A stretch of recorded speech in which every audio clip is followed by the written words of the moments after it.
আসসালামু আলাইকুম, শুভ সকাল। আজকের অনলাইন ক্লাসে সবাইকে স্বাগত জানাচ্ছি।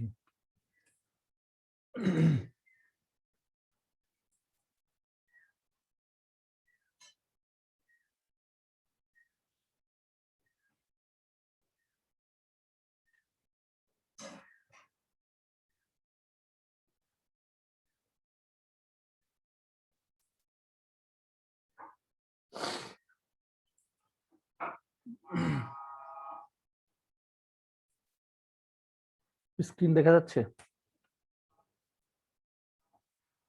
সবাইকে স্বাগত। জি স্যার। আজকে আমরা একাদশ শ্রেণীর পদার্থ প্রথম পত্র অধ্যায় চতুর্থ নিউটনীয় বলবিদ্যা ষষ্ঠ লেকচারে আছি আমরা।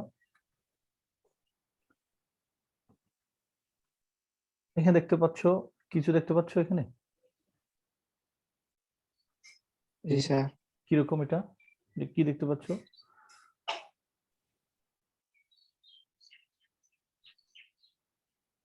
গাড়ি আর রাস্তা, একটা বৃত্তাকার রাস্তা, তাই না?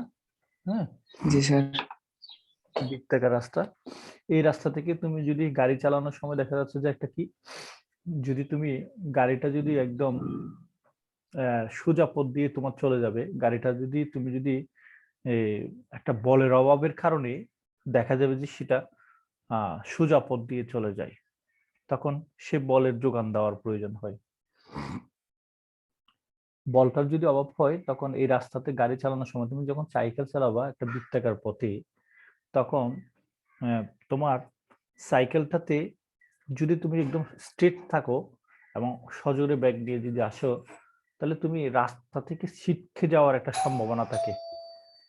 এই যে রাস্তা থেকে ছিটকে যাওয়ার যে সম্ভাবনা থাকে, এটার কারণ কি? এটার কারণ হচ্ছে একটা বলের অভাব হচ্ছে। রাস্তার মধ্যে থাকার জন্য একটা বল লাগে, সেই বলের অভাব হচ্ছে। এই বলটাকে আমরা বলি কেন্দ্রমুখী বল। এই বলটাকে বলি কেন্দ্রমুখী বল। কেন্দ্রমুখী বল।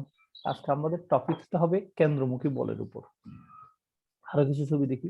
এই যে যেমন দেখো, এই ছবিটাতে এই যে দেখো, রাস্তার দিকে থাকার জন্য, রাস্তা থেকে যাতে ছিটকে না পড়ে, তাহলে রাস্তার কেন্দ্রের দিকে এই সাইকেল আরোহীটা কিন্তু ঝুঁকে পড়ছে, অথবা গাড়িটা রাস্তার দিকে একটু ঝুঁকে পড়তেছে, অথবা রাস্তাটাকে একটু নত করে দেওয়া হচ্ছে, কেন্দ্রের দিকে একটু নত করে দেওয়া হচ্ছে, যাতে একটা বলের যোগান দেওয়া যায়। যে বলটার যোগান দেয় সে বলটাকে বলা হয় কেন্দ্রমুখী বল। আর যে বলটার কারণে সে রাস্তা থেকে ছিটকে পড়তেছে সেটা হচ্ছে কেন্দ্রবিমুখী বল। তাহলে একটা বলের কারণে সে রাস্তা থেকে ছিটকে পড়ে যাচ্ছে যখন বৃত্তাকার পথে চলে, আর ওই বলটা রাস্তায় থাকার জন্য আর একটা বলের যোগান গাড়িকে অথবা গাড়িকে দিতে হচ্ছে। সেটা আমরা হয় হেলে, মানে আরোহী হেলে, অথবা রাস্তাটাকে কেন্দ্রের দিকে একটু নত করে, এই দুভাবে আমরা এই বলটার যোগান দিচ্ছি। যে বলটার আমরা যোগান দিচ্ছি সেই বলটা হচ্ছে কেন্দ্রমুখী বল, আর যে বলটার অভাবের কারণে রাস্তা থেকে ছিটকে পড়ে যাচ্ছে সেটা হচ্ছে কেন্দ্রবিমুখী বল। তাহলে আমরা আমাদের টপিকসটাকে আমরা যদি বলি, একটা আজকে কেন্দ্রমুখী বল এবং কেন্দ্রবিমুখী বল, এই দুই বল নিয়ে আমরা আলোচনা করব। দেখো, সাইকেল আরোহী রাস্তার যে বৃত্তাকার পথটা আছে সেই বৃত্তাকার পথের কেন্দ্রের দিকে ঝুলে পড়তেছে, হেলে যাচ্ছে। এখন আমরা একটু দেখি, হ্যাঁ দেখো না,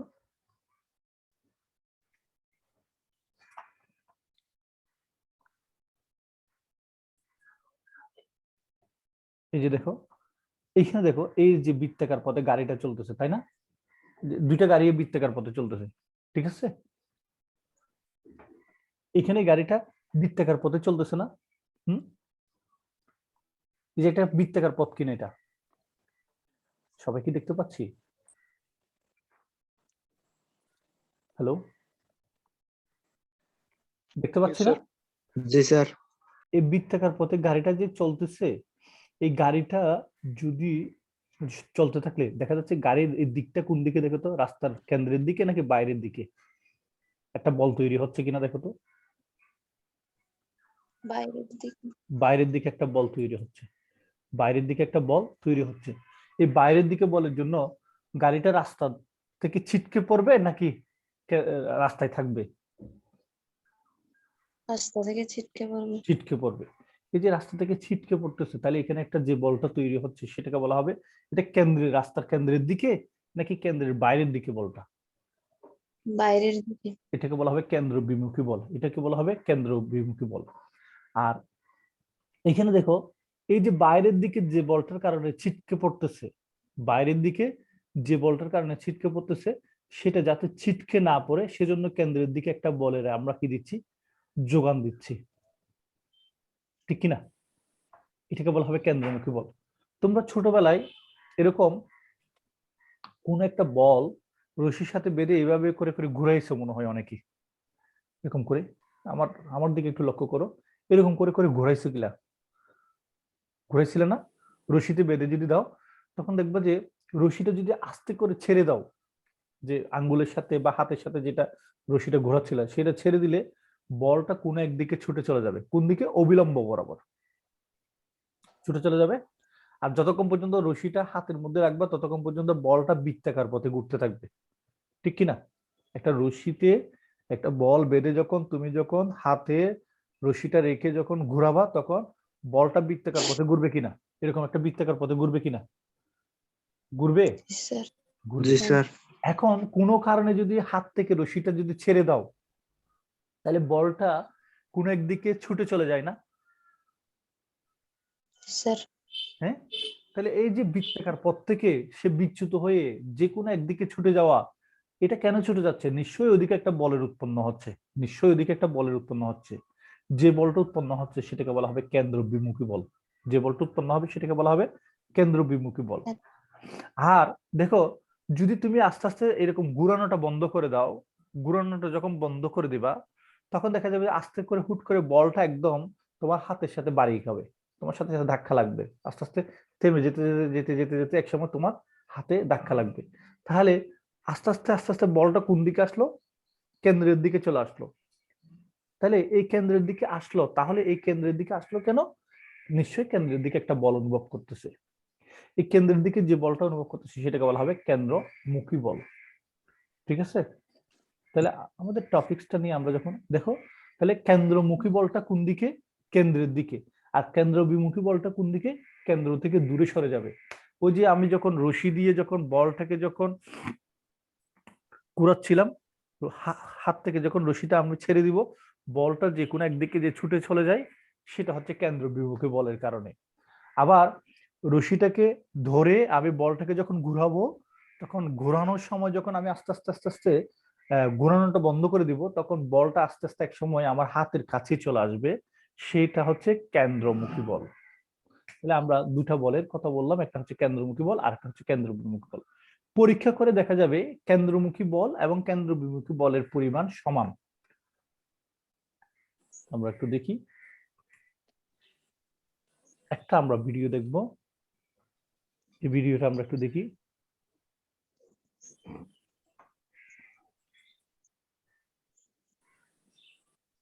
আর কথাগুলো এখানে বলছে আমরা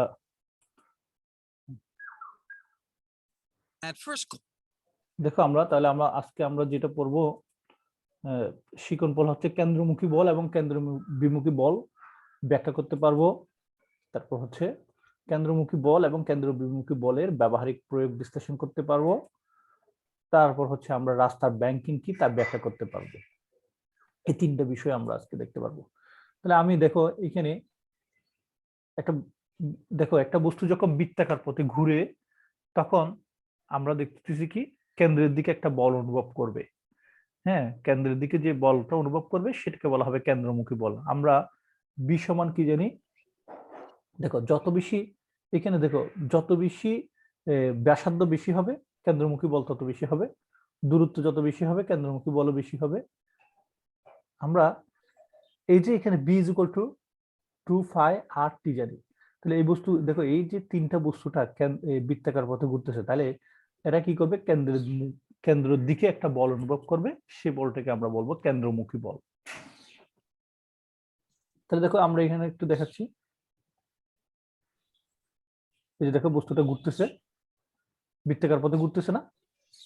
তাহলে বৃত্তাকার পথে ঘুরতে ঘুরতে এক সময়, হ্যাঁ, তাহলে এই কেন্দ্রের দিকে একটা বল অনুভব করতেছে। দেখো এই যে তীর চিহ্ন গুলো কোন দিকে? তীর চিহ্ন গুলো কেন্দ্রের দিকে। কেন্দ্রের দিকে। কেন্দ্রের দিকে যে বলটা অনুভব করতেছে, দেখো এক সময় দেখো কেন্দ্রের দিকে বল অনুভব করতেছে, সে কেন্দ্রে এসে পতিত হচ্ছে। তুমি এখানে দেখো এই যে বল ঘুরতেছে না, এটা তো ঘুরতে ঘুরতে এক জি সময় স্যার। সে কিন্তু দেখো কেন্দ্রে পতিত হবে। কেন্দ্রে দেখো আস্তে আস্তে কেন্দ্রে পতিত হলো, তাহলে এটা কেন্দ্রের দিকে বলটা আস্তে আস্তে কেন্দ্রের দিকে, তাহলে এটাকে বলা হবে কেন্দ্রমুখী বল। এটাকে কি বলা হবে? কেন্দ্রমুখী বল। আর এই কেন্দ্রমুখী বলটা ইকুয়েশন হচ্ছে কত? mb² divide by R. mb² divide by R. আমরা বি সমান কি জানি? মনে আছে ইশরাক, বি সমান কি জানো তোমরা?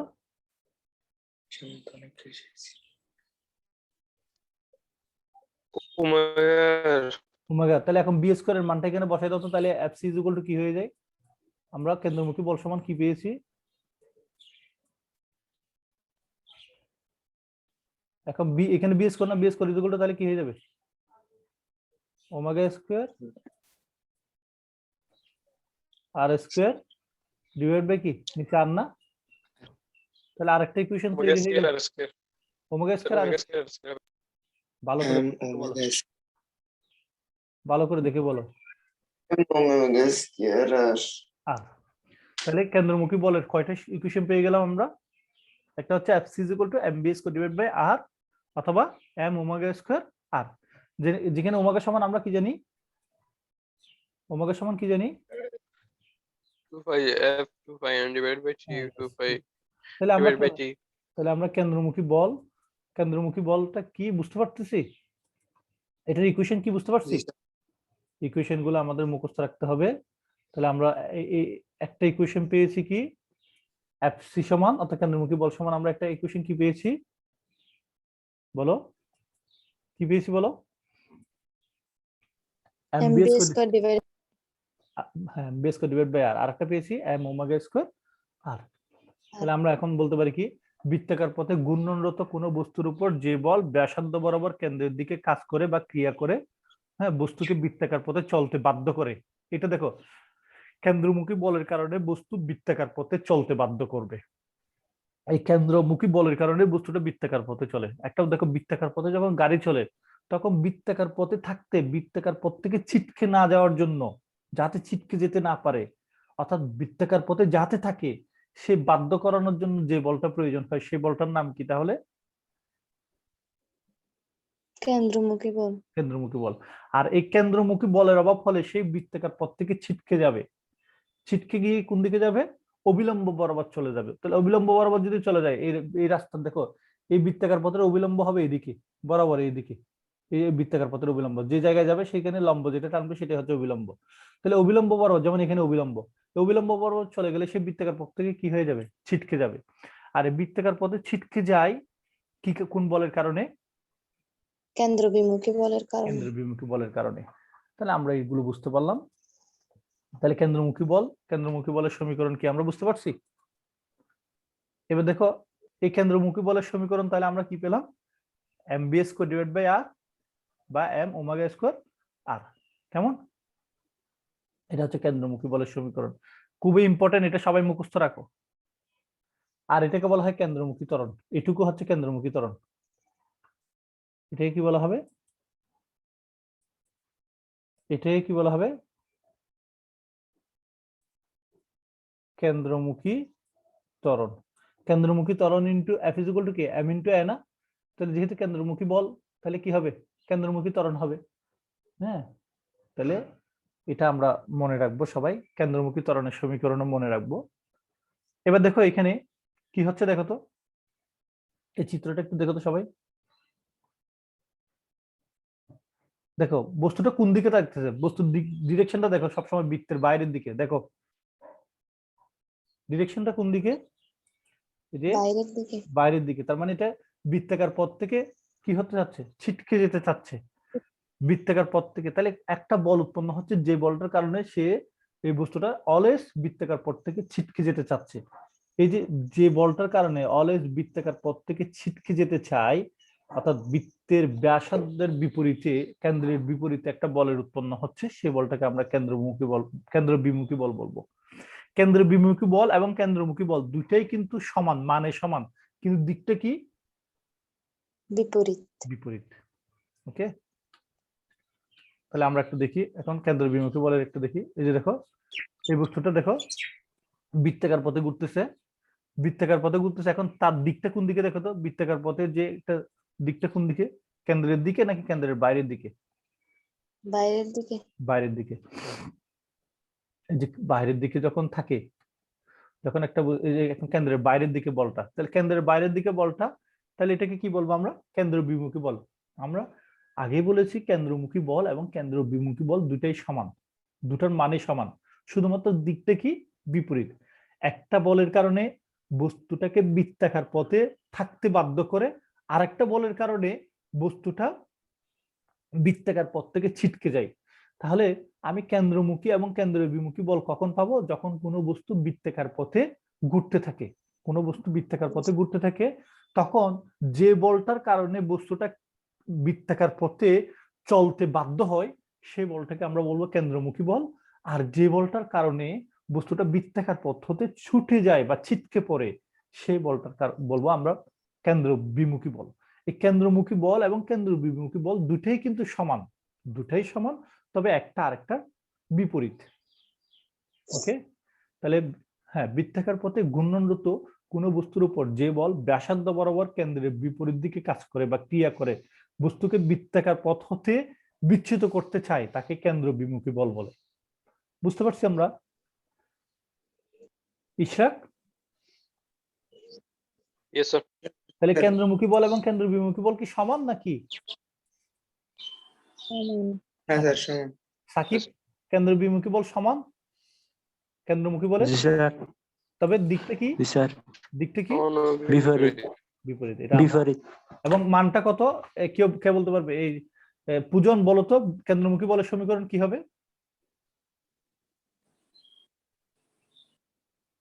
পূজন, ইশরাক বলো। জি স্যার। হ্যাঁ বলো, পূজন বলো, কেন্দ্রমুখী বলের সমীকরণ কি হবে?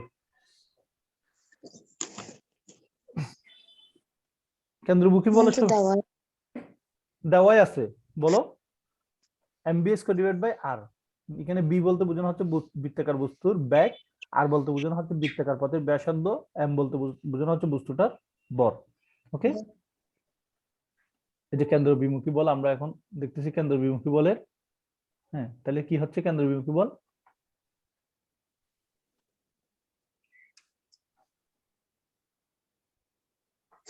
একটা বস্তু যখন বৃত্তাকার পথে ঘূর্ণনরত থাকে, তখন বৃত্তের ব্যাসার্ধ বরাবর হ্যাঁ বাইরের দিকে একটি বল ক্রিয়া করে, যা বস্তুটিকে বাইরের দিকে ছিটকে ফেলতে চায়। এই বলকে আমরা কি বলবো? কেন্দ্র বিমুখী বল বলবো। ক্লিয়ার? তাহলে কেন্দ্র বিমুখী বলের কারণে বস্তুটাকে কি করতে চাই? বৃত্তাকার পথ থেকে ছিটকে নিতে চাই। তাহলে আমরা দেখছি কি কেন্দ্রমুখী বল এবং কেন্দ্র বিমুখী বল কি পরস্পর সমান। সমান, তবে দিকটা কি বিপরীত। কেন্দ্রমুখী বলটা বৃত্তের কেন্দ্রের দিকে, আর কেন্দ্র বিমুখী বলটা বৃত্তের কেন্দ্র থেকে বাইরের দিকে যেতে চাই। আচ্ছা, এখানে একটা দেখো তো, এখানে আমি এই যে একটা বস্তু, এই কেন্দ্র, এটাকে কেন্দ্র করে আর ব্যাসার্ধের একটা পথে ঘুরতেছে একটা বস্তু, দেখো তো, এই যে একটা কেন্দ্র, এই কেন্দ্র আর ব্যাসার্ধের পথে ঘুরতেছে। আমি এই যে দেখো, আর দূরে এফ একটা বল প্রয়োগ করলাম, একটা বস্তু ঘুরতেছে, একটা বস্তু ঘুরতেছে, এই বস্তু আর দূরে এফ একটা বল প্রয়োগ করলাম। কত করে? দেখো, এই বস্তুর ঘূর্ণনের সাথে হ্যাঁ থিটা কোণ করে আমি একটা বল প্রয়োগ করলাম। খেয়াল করো, একটা বস্তু একটা বিন্দুকে কেন্দ্র করে ঘুরতেছে, ওই ঘূর্ণন অক্ষ থেকে আর দূরে এফ একটা ঘূর্ণন অক্ষের সাথে থিটা কোণ করে আমি কি করলাম? ঘূর্ণন অক্ষের সাথে থিটা কোণ করে একটা এফ বল প্রয়োগ করলাম। তাহলে এই এফ বল যখন প্রয়োগ করব, তখন ওই বস্তুর মধ্যে একটা ঘূর্ণন প্রবণতা তৈরি হবে। একটা বস্তু আছে, তোমাদের দেখো বাসা বাড়িতে একটা দরজা আছে না? দরজাগুলো দেখছো তো? দরজা আছে না বাসা বাড়িতে? জি স্যার। হ্যাঁ, দরজার মধ্যে তুমি এই দরজার এক প্রান্তের দিকে তুমি কবজাগুলো যেদিকে লাগানো থাকে, দরজার কবজাগুলো একদিকে লাগানো থাকে না? হ্যাঁ, এই কবজা লাগানোর এটা হচ্ছে ওখানে একটা যে বিন্দু থেকে একটা বস্তু কবজা লাগানো থাকে, ওটাকে কেন্দ্র করে দরজাটা ঘুরতে থাকে। দরজাটা ঘুরে ওইটাকে কেন্দ্র করে না? তাহলে এই কবজা থেকে, এই গুণনক্ষ থেকে তুমি আর দূরে, হ্যাঁ, টিটা কোণ করে একটা তুমি ধাক্কা দিয়ে, তো ধাক্কা দিলে দরজাটা ঘুরবে না? হাতের আঙ্গুল দিয়ে হ্যাঁ স্যার। ঘুরে। এই যে ঘূর্ণন প্রবণতা তৈরি হলো, তুমি একটা বল প্রয়োগ করতেছো দূরে, একদম তুমি কবজার উপরে যদি বলটা প্রয়োগ করো, তাহলে দেখবা যে বস্তুটা ঘুরবে না। মনে করো এই কবজার উপরে, যেমন আমি একটা একটা চিত্র আঁকি তোমাকে দেখাই। এই যে মনে করো এটা একটা দরজা, কেমন, এটা একটা ঘূর্ণন অক্ষ, এই যে দরজাটা, এটা দরজা, এই জায়গায় যদি তুমি বল প্রয়োগ করো তাহলে দরজাটা ঘুরবে? না। এই জায়গায় করলে দরজাটা ঘোরার সম্ভাবনা আছে। তাহলে তুমি দেখো আবার এই, তাহলে এইটার সাথে এটা কোণ করে, তাহলে এটা যদি তুমি হয়, তুমি এই জায়গায় করতেছো, এই থিটা কোণ করে আর দূরে তুমি একটা বল প্রয়োগ করতেছো, তখন এই বস্তুর মধ্যে একটা ঘূর্ণন প্রবণতা তৈরি হবে, অর্থাৎ দরজাটার মধ্যে একটা ঘূর্ণন প্রবণতা তৈরি হবে। এই ঘূর্ণন প্রবণতা, এটাকে বলা হচ্ছে টর্ক। এটাকে বলা হচ্ছে একটা বস্তুর টর্ক। কোনো বস্তুর উপর যে ঘূর্ণন প্রবণতা তৈরি হয়, বল প্রয়োগে কোনো বস্তুর যে ঘূর্ণন প্রবণতা তৈরি হয়, সেটাই হচ্ছে বস্তুর টর্ক। কোনো বস্তুর উপর যদি বল প্রয়োগ করলে বস্তুর যে ঘূর্ণন প্রবণতা তৈরি হবে, সেটাকে টর্ক বলা হবে। দেখো, জড়তার ভ্রামক এবং টর্ক একটা একটার বিপরীত। জড়তার ভ্রামকের কারণে কিন্তু আমাদের কি হয়েছিল, বস্তুর গতির বাধা সম্মুখীন হয়েছিল, ঠিক কিনা? হ্যাঁ, যে বৃত্তাকার গতির পরিবর্তনের বাধার প্রয়াসটাকে কি বলছিলাম, জড়তার ভ্রামক। আর এখন আমি এখানে একটা বল প্রয়োগ করতেছি ঘূর্ণনক্ষ থেকে আর দূরে টিটা কোণ করে, তখন ওই বস্তুর মধ্যে একটা ঘূর্ণন প্রবণতা তৈরি হচ্ছে। এই ঘূর্ণন প্রবণতা তৈরি হওয়া, এটাকে বলা হচ্ছে টর্ক। তাহলে এই টর্কটা কিভাবে হিসাব করবো আমরা? টর্ক হিসাব করা হয় সাধারণত, আচ্ছা কতটুকু ঘূর্ণন প্রবণতা তৈরি হবে সেইটা হিসাব করা হবে বল, দেখো বল ইনটু ঘূর্ণনক্ষ থেকে ওই বস্তুর দূরত্ব, বলের প্রয়োগ বিন্দুর দূরত্ব, এবং বল এবং ঘূর্ণনকের মধ্যবর্তী কোণ, এইটার উপর নির্ভর করতেছে। এটাকে বলা হচ্ছে টর্ক। তাহলে টর্কের রাশিমালাটা দেখো, টর্কের রাশিমালাটা, টর্ক ইজ ইকুয়াল টু কি, এফ ইনটু আর সাইন থিটা। এফ বলতে বোঝানো হচ্ছে যে বলটা আমি প্রয়োগ করতেছি, আর বলতে বোঝানো হচ্ছে ঘূর্ণনক্ষ থেকে আমি যত দূরে বলটা প্রয়োগ করতেছি, থিটা বলতে বোঝানো হচ্ছে এই ঘূর্ণন বল এবং এই যে ব্যাসার্ধ ভেক্টরের মধ্যবর্তী কোণটা। তাহলে আমরা দেখো এখানে যে দেখো, আমি একটা বস্তুর উপর আর দূরে, গুণনক্ষ থেকে আর দূরে এফ বল প্রয়োগ করতেছি, কত কোণ করে, গুণনকের সাথে থিটা কোণ করে। তাহলে আমাদের টর্ক কি হবে, torque is equal to F R sine theta হবে। আচ্ছা এটাকে যদি ভেক্টর হিসেবে লিখি, এফ আর সাইন থিটাকে, তাহলে কি হবে, কে কে বলতে পারবো? এফ ভেক্টর ক্রস আর ভেক্টর। গুড, কারণ এটা ক্রস গুণন, এটা ক্রস গুণন হবে না? তাহলে টাও একটা কি ভেক্টর রাশি নাকি স্কেলার রাশি? আমরা A cross B is equal to কি জানি, A cross B is equal to A B sine theta. A B sine theta. এখান থেকে আমরা এটা লিখতে পারি। তাহলে টর্ক মানে কি বলতো? তাহলে টর্ক মানে হচ্ছে একটা ঘূর্ণন প্রবণতা, আর এটা হিসাব করা হবে কি দিয়ে, এফ আর সাইন থিটা দিয়ে। এই যে দেখো, তাহলে কি টর্ক প্রযুক্ত বল ও ঘূর্ণন বিন্দু থেকে, হ্যাঁ, বলের ক্রিয়া রেখার লম্ব দূরত্বের গুণফল কি, প্রযুক্ত বল এবং টাউ ইজ ইকুয়াল টু আমরা কি দেখছিলাম, প্রযুক্ত বল এবং লম্ব দূরত্ব বলতে বোঝানো হচ্ছে এখানে যখন থিটার মান 90 ডিগ্রি হয়, তখন তাকে বলা হবে লম্ব দূরত্ব। তাহলে কোন বিন্দু বা অক্ষের সাপেক্ষে কোন বলের ভ্রামককে কি বলা হবে, টর্ক বলা হবে। বলের ভ্রামককে টর্ক বলা হবে। Torque tau is equal to কি, F R. Torque tau is equal to আমরা কি পাচ্ছি, এফ আর। আচ্ছা এই এল হচ্ছে কি কৌণিক ভরবেগ। কৌণিক ভরবেগ ইজ ইকুয়াল টু আমরা কি জানি, রৈখিক ভরবেগ ইনটু কি গুণনক্ষ থেকে দূরত্ব। রৈখিক ভরবেগ সমান আমরা কি জানি, মনে আছে, এমবি, ঠিক না? আচ্ছা এখান থেকে আমরা আবার লিখতে পারি কি, এম, এটা সমান আমরা ওমেগা, ওমেগা আর ইনটু আর লিখতে পারি না? তাহলে এখানে কি হবে, এম আর স্কোয়ার ওমেগা হবে না? এম আর স্কোয়ার সমান কি? জড়তার ভ্রামক আই। হ্যাঁ, তাহলে আমরা এল সমান কি লিখতে পারি? কৌণিক ভরবেগ এল সমান আমরা কি লিখতে পারি? আই জড়তা ইন্টু কৌণিক বেগ, ইন্টু কি কৌণিক বেগ। তাহলে আমরা এখানে দেখো, আবার আমরা এখন দেখি, তাহলে আমরা এটা কিন্তু সবাই মুখস্থ রাখবে। কৌণিক ভরবেগ এল ইজ ইকুয়াল টু হচ্ছে কি জড়তার ভ্রামক ইন্টু কৌণিক বেগ, এগুলো নোট করো। আচ্ছা, এরপর কৌণিক গতি সম্পর্কিত নিউটনের কয়েকটা সূত্র আছে, দেখো এগুলো একদম আগের গুলোর মতো। বাহ্যিক টর্ক প্রযুক্ত না হলে স্থির বস্তু স্থির ও ঘূর্ণনরত বস্তু সমকৌণিক বেগে ঘুরতে থাকবে। দ্বিতীয় সূত্র, এগুলো তোমরা একটু মুখস্থ করে নিবে, এগুলো একদম সহজ জিনিস। হ্যাঁ, এটা আমি তো স্লাইড দিয়ে দিব, স্লাইড দিলে তোমরা মুখস্থ করে নিবে। তারপর হচ্ছে দ্বন্দ্ব, দেখো দুটা সমান এবং বিপরীতমুখী বল, দেখো এগুলো তোমরা ম্যাথমেটিক্সও করবা, স্থির বলবিদ্যা আছে না তোমাদের, এইখানে দেখো দুইটা সমমানের বল, এটু এফ এটু এফ, কিন্তু বল দুইটা কিভাবে আছে বলতো? বল দুটো কিভাবে আছে বলতো? বিপরীত দিকে না? বিপরীত দিকে।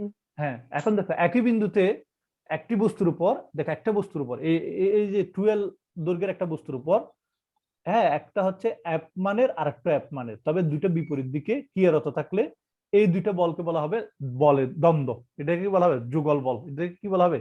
যুগল বল। এই যুগল বল, তাহলে এই দুজনের মধ্যে যুগল বল, যে কোনো একটা যুগল বল এবং তাদের মধ্যবর্তী দূরত্বের গুণফলকে বলা হবে দ্বন্দ্বের ভ্রামক। কি বলা হবে? দ্বন্দ্বের ভ্রামক। তাহলে দ্বন্দ্ব কি? দুটো সমমানের বিপরীতমুখী বল কোনো বস্তুর উপর স্বল্প দূরত্বে যদি ক্রিয়ারত থাকে তখন তাকে বলা হবে দ্বন্দ্ব। যেমন এখানে দেখো দুটো সমমানের বল, হ্যাঁ অল্প দূরত্বের মধ্যে তারা কি করতেছে? ক্রিয়ারত আছে, তাহলে এটা হচ্ছে কি দ্বন্দ্ব। এটা কি দ্বন্দ্ব। আর এই দ্বন্দ্ব, এই যে দ্বন্দ্বের যে কোনো একটা বল এবং মধ্যবর্তী দূরত্বের গুণফলকে বলা হবে বলের দ্বন্দ্বের ভ্রামক। দ্বন্দ্বের ভ্রামক মনে রাখবো, মনে থাকবে? মনে থাকবে কিনা? স্যার ওকে,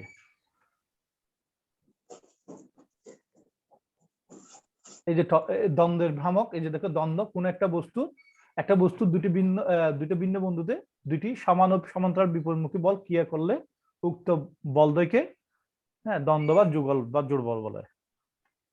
এটা আমরা পড়ছি। তাহলে আমাদের কিছু প্রয়োজনীয় সূত্রগুলো আমরা এখন মুখস্থ করব। আই ইজ ইকুয়াল টু আমরা জড়তার ভ্রামক is equal to M R square জানি। তারপর হচ্ছে আমরা আরো একটা দেখছি কিছুক্ষণ আগে, এল ইজ ইকুয়াল টু কি দেখছি? I omega. আর একটা কি দেখছিলাম? F C is equal to কি দেখছিলাম আমরা? কি কি দেখছি বলো? M omega square R M B square by R. হ্যাঁ, এগুলো দিয়ে আমাদের কাজ করতে হবে, আগামী দিন এগুলোর প্রয়োগ দেখাবো আমরা। আচ্ছা, তাহলে দেখো আবার আমরা ঘূর্ণনশীল বস্তুর গতিশক্তি ইজ ইকুয়াল টু আমরা কি দেখছিলাম? হাফ আই ওমেগা স্কয়ার, এগুলো আগে দেখছিলাম। টর্ক ইজ ইকুয়াল টু কি দেখছি? এখন দেখো torque is equal to I alpha, torque is equal to F R sine theta. Torque is equal to দেখো, তাহলে এইখানে এটা মুখস্থ করতে হবে এগুলো। টর্ক ইজ ইকুয়াল টু, এখানে আলফা বলতে বোঝানো হচ্ছে কৌণিক বেগ, হ্যাঁ অর্থাৎ কৌণিক ত্বরণ। কৌণিক বেগ ডিভাইড বাই সময় ইজ ইকুয়াল টু হচ্ছে কৌণিক ত্বরণ, আই আলফা। এটা মুখস্থ রাখতে হবে সবার। হ্যাঁ, টাউ ইজ ইকুয়াল টু, তাহলে আমরা এগুলো আমাদের এখন প্রয়োজন নেই, এগুলো আমরা আগামী দিন দেখবো, এগুলো আগামী দিন দেখবো। তাহলে কেন্দ্রমুখী বল কাকে বলে? কে কে বলতে পারবো? কেন্দ্র বিমুখী বল। আচ্ছা, কেন্দ্রমুখী বলের কারণে বস্তু বৃত্তাকার পথে থাকতে চায়, আর কেন্দ্রমুখী বলের কারণে বিমুখী বলের কারণে বস্তু বৃত্তাকার পথ থেকে ছিটকে যেতে চায়, তাই না? তারপর হচ্ছে কি এগুলো আগামী দিন, এটা আমরা আগামী দিন দেখবো। তাহলে বক্রপথে যানবাহন চলার জন্য রাস্তার বাঁকের মুখে ব্যাংকিংয়ের প্রয়োজন হয়, এটা আমরা আগামী দিন দেখবো।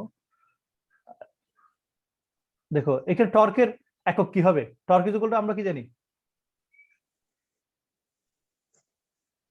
বল ইনটু সরণ না?